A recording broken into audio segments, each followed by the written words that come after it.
If you suspect that you suffer from imposter syndrome, not believing that you deserve your position or relationship, or feeling like at any moment you're going to be exposed as a fraud, you need to watch this video for the dangerous ways that imposter syndrome is holding you back. As a scientist, I've been honored to have the opportunity to train some of the top leaders and CEOs across the globe. And it wasn't rare that I found myself in a room where I didn't exactly feel like I belonged. They all knew so much. I was definitely not cut out to be advising them. This, my friends, is a telltale sign of imposter syndrome.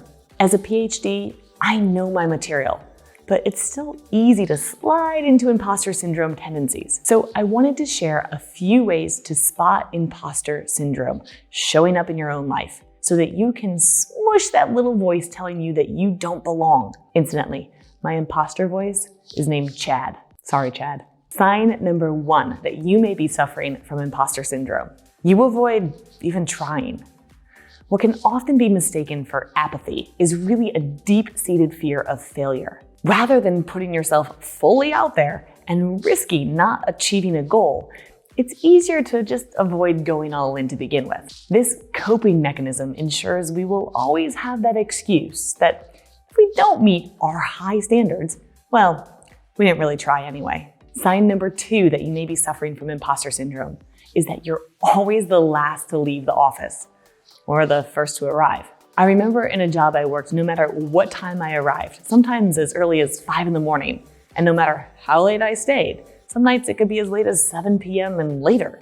There was always another employee who seemingly never left his desk.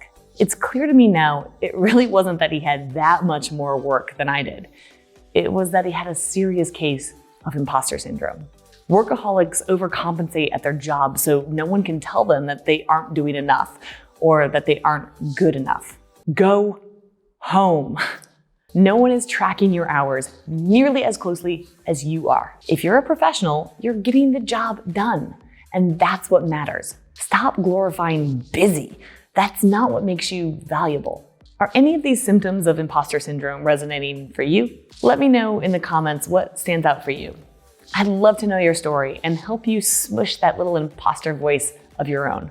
Symptom number 3 of imposter syndrome looks like, actually, you know what? I'm just gonna do this later. It's procrastination. Procrastination is often misunderstood as a sign of laziness or lack of self-control. Turns out procrastination is a coping mechanism a lot of us use to deal with challenging emotions like anxiety, insecurity, frustration, resentment, and self-doubt. We put things off because we don't want to expose ourselves as being a fraud or being less than perfect.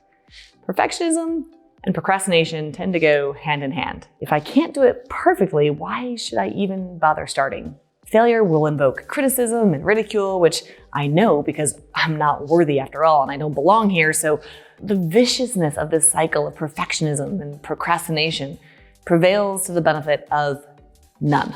Finally, one of the clearest signs that imposter syndrome is standing in your way is assigning blame.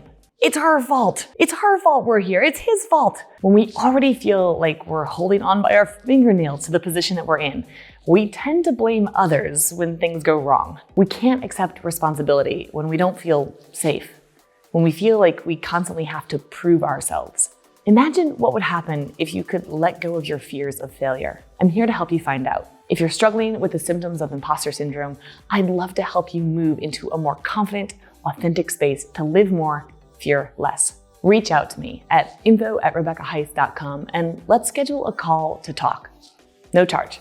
Or take the imposter syndrome quiz linked in the description and download some more specific tips and tricks to become your most powerful, authentic self. Thanks for watching. If you're enjoying this content, I suspect that you are hungry for more ways to help your brain fight against imposter syndrome. So here's a couple videos I think you might enjoy. And please do me the favor of subscribing or liking this video so you don't miss any more upcoming content. Until next time, live more, fear less.